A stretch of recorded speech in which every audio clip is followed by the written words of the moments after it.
Ryan Reynolds here for, I guess, my 100th Mint commercial.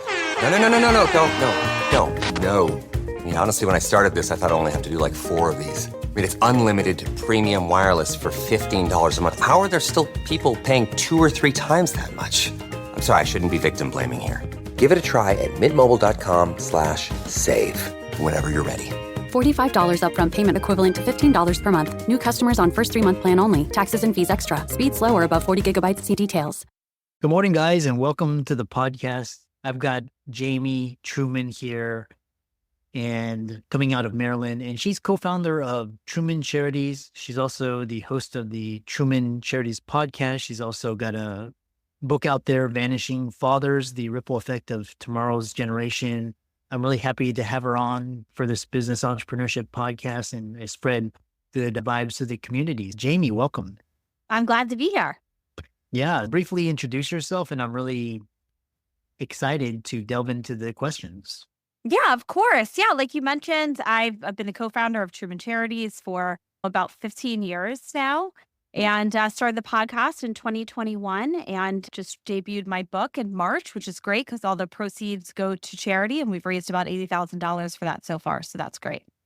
Wonderful. And so I have a question for you. Because your book is Vanishing Fathers, and then you've got a charity and podcast. How does all of this interrelate together? So, try to make the story somewhat short here. So we began Truman Charities, as I mentioned, 15 years ago. It's a 100% volunteer-based organization. And we have 3 annual events per year that we host. We have a Halloween, a Derby, and then like a family fun event each year. And so there's only so many organizations that we could help throughout the year. And so in 2021, I decided to start the podcast where I would talk to other nonprofit founders and thought leaders in the community that are making a difference so we could try to help market those organizations as well. And through talking to, I think I've spoken to maybe like 130, 140 people at this point, plus the people over the 15 years that we have had hosted events for. And I noticed that there was this underlying cause that nobody was really talking about when it came to youth substance abuse and women being exploited and homelessness and all of these factors. And it was the lack of father involvement in a child's life during their upbringing. So then I decided to write Vanishing Fathers, where I interview people from all different backgrounds to get their story about how they grew up with either a father that had passed or a father that was not involved within their lives, either through they just were never there or they had substance abuse issues, and how they were able to overcome that. And then the majority of the people that I had interviewed, the individuals I interviewed were men. Mm-hmm. And it was great seeing how they were able to overcome that and become like great leaders in the community and great fathers and husbands themselves. And so when you talk about lack of father figures and its correlation with the societal problems, is that both son and daughter, or is it more effect on the male versus the daughter? No, I looked at both men or young girls and young women, and not having a father had a great impact with both girls and boys. Mm-hmm. And a kind of follow-up question is, why is it Vanishing Fathers? Because I lost my mom early, and that had its effects. Is there a difference between losing a father versus a mother? Just for my own curiosity. There's impacts on both. And what I wanted to do was really hone it in on the impact of a father when they're not around, because that is what we're seeing in society. There's an overwhelming amount of men that are missing within the family unit opposed to women. Interesting. Yeah, I have some further follow-up questions, but I want to talk about, because you're really doing great work, and you talk about innovation and fundraising, and what innovative fundraising strategies have you found most effective with Truman Charities? That's great, because when we first started our organization, it started with just a really small event at our house and cookout, put money in a bowl kind of thing. Mm-hmm. And we went from raising around each event $8,000 to $10,000 per event to now our largest event last year, we raised $117,000. Now, this is all based on volunteer work. So what we realized that from the beginning. And so when I started to see that our fundraising started to become very successful was when we decided that we were going to go out and look for board members that in each person and delegate, specific parts of each event towards them. For instance, one of our board members owns a marketing company, Fast Agency. And so we delegate all of that to her. So I think what the main thing that we learned to really become successful was being able to delegate and releasing some of that, a lot of the work to other people because not everybody's great at everything, right? So I do social media, I do the podcast, but if it were me being in the back end, the admin, that is not what I'm very good at. So being able to find different individuals that are experts in certain areas and putting them together onto a team works wonders. Yeah. And running a nonprofit is not an easy task. So you got volunteer engagement, you got event management tips, you have challenges. So do you talk about a lot of volunteers? How do you keep volunteers motivated and engaged in 100% volunteer-based organization? The great thing is we make it fun. As I said, there are 3 annual events. We have a huge Halloween party, which people are so ecstatic about. Derby party, which is always a lot of fun. The same way we do it the week before the actual Derby. And then we have a family fun event where you can invite your kids and things like that. And what we do is so I have a 21-year-old stepson, and then I have 2 sons myself, 7 and 4 years old. And so the 21-year-old, we've been doing this with him since he was 6. And what we do, we are involving, and also with our other board members, they're involving their family members. So the great thing is that, with our stepson, SSL hours can be used to help volunteer for all of these different events. And so they're getting these hours, but they're also starting to get really involved within this organization too. So my stepson is very much involved within the organization too. And some of his friends that grew up helping us out at these events and getting those SSL hours now actually just come to be involved within the event. And so we're starting to do that now with my 7-year-old too. Interesting. Yeah, I know, because I've always volunteering is one of those core values, and it's always interesting to see how organizations keep volunteers engaged. They have to be raving fans for them to volunteer their time to help in organizations. Moving on to event management, and what are key lessons learned from hosting large scale fundraising events? And you got to engage the community, and you also have to raise money and meet your financial goals. So what are some key lessons or things to look out for? So I'll tell you a quick story of what we did that was not a good idea and that we learned from. But so we used to have the events at our house, and they started to get very large. So then 150 people coming in and out of your house, it's a lot of wear and tear on your house. So we had moved it, but there's a couple of things. First, when we first started, we tried to, for example, we were doing an event with an organization called KIND. So it's Kids in Need Distributors. And they do after school, for the kids that are on the free and reduced lunch program, they will give food to those children for the weekends, for spring break, for summer break, all of that. So we're raising money for them. And we thought, at first we tried to theme the food and make it fun. Mm-hmm. And so we thought, we'll do something where it's going to be themed to kids, school buses, things like that. And we clearly didn't think it through. And everything was oven based, or the stove had to be on, and then the ovens had to be on. Got our house up at least 10 degrees, 15 degrees hotter than it usually is. People were sweating, and it was so bad. And I was looking around, I was Jerry, this is such a bad idea. So I think keeping it I know the words stupid is probably bad, but simple, stupid. So what we do now is we really wanted to make this work so all of our board members are business owners themselves. And we're if this has to be successful, we have to run this like a business too. Everything has to be very simple and put together. And so now we do the exact same food all of the time. We know what works. We keep it simple. And then also the one great thing that we did is we're okay, it's not sustainable to have it at our house. We want to have it at a venue. Some of the board members were thinking, why don't we go around to different venues? And we thought about it, and we're no, keep it simple. And then so you can have this one venue that knows that you're going to be coming in 2 to 3 times a year for large events.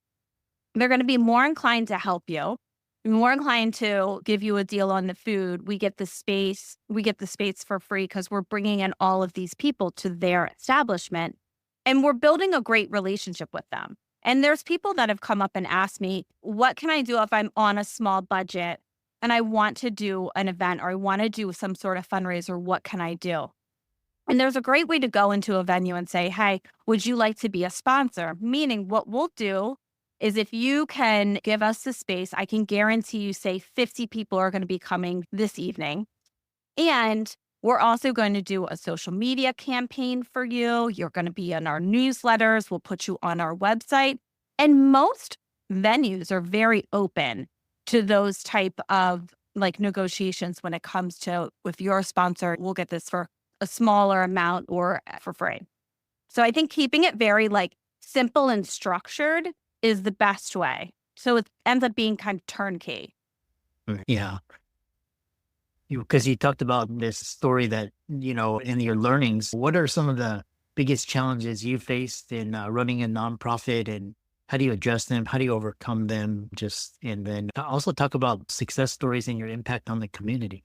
So what we ended up seeing through the first maybe 5 to 6 years within the organization is that, and I see this with a lot of nonprofits and a lot of just organizations in general, is that you're getting the same people coming over and over. So how do you keep it new and fresh and get new people in the community involved and excited about whatever it is that you're doing? So we used to do our events where there was no charge and you registered and you came. Then we thought, how can we get new people here plus help small business owners too? So now what we do is small sponsorship. So for instance, say that you wanted to come and you'll say, okay, I'll do $1,000 sponsor. So now as you of a small business, you will then get 8 different tickets. So then you can bring your best clients, good friends of yours, some of your employees as a thank you. And that's a great way for you to be able to help your own business and for us to get more people in the community to learn about what we're doing. And then as soon as they come to the event, then they really like it and they have a great time and are more inclined to come back themselves.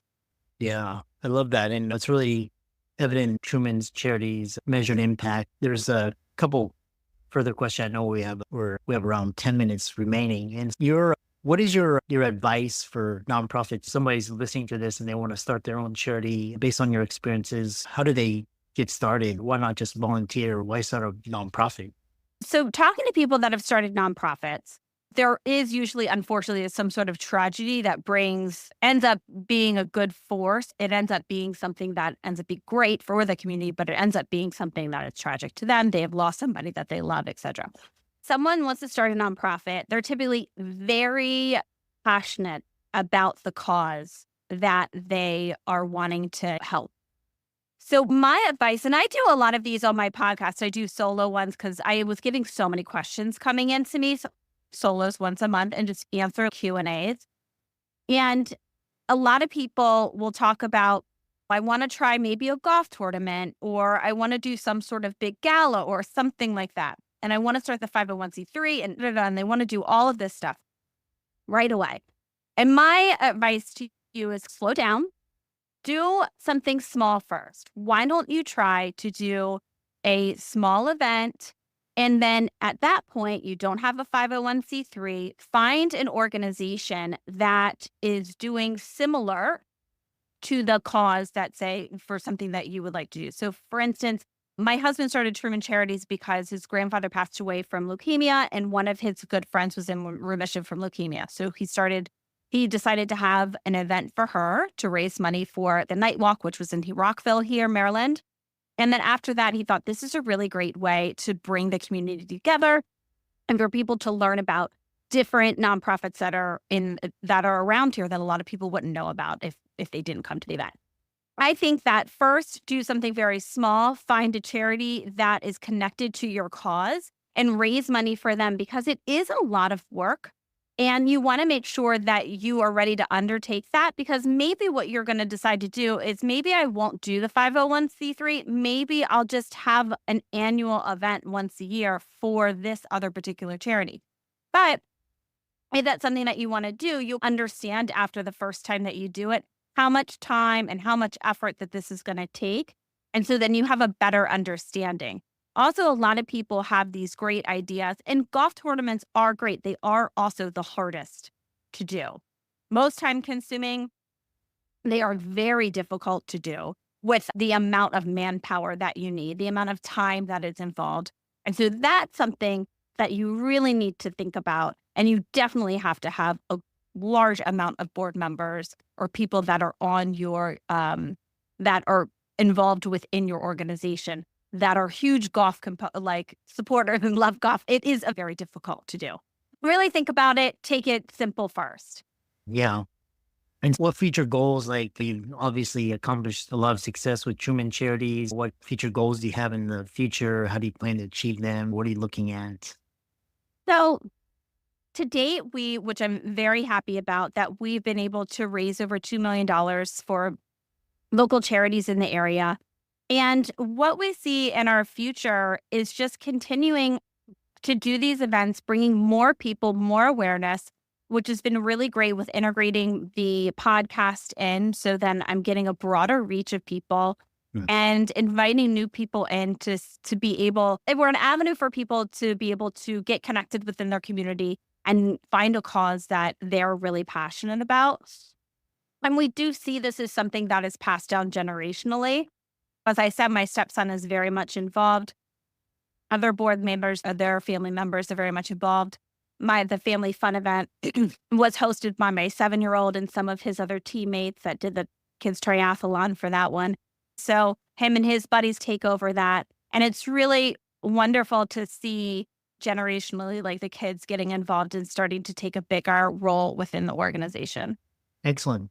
And a final question, how do you, because a lot of the audience, they want to achieve success in their careers, but they also want to have family and relational success, marriage success. So how do you balance all of these demanding roles and achieve this sort of work-life balance?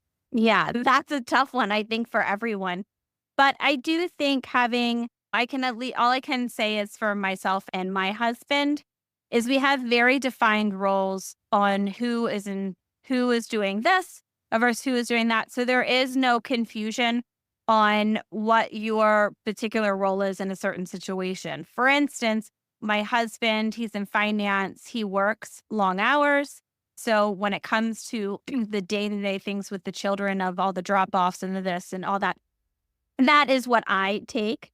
So I think, and what I've seen this with a lot of my other friends that are very successful within their own businesses too, is that their husbands and them, there is those kind of definitive roles, because when it does get where you don't exactly know who's supposed to be doing what, then that can cause a lot of confusion.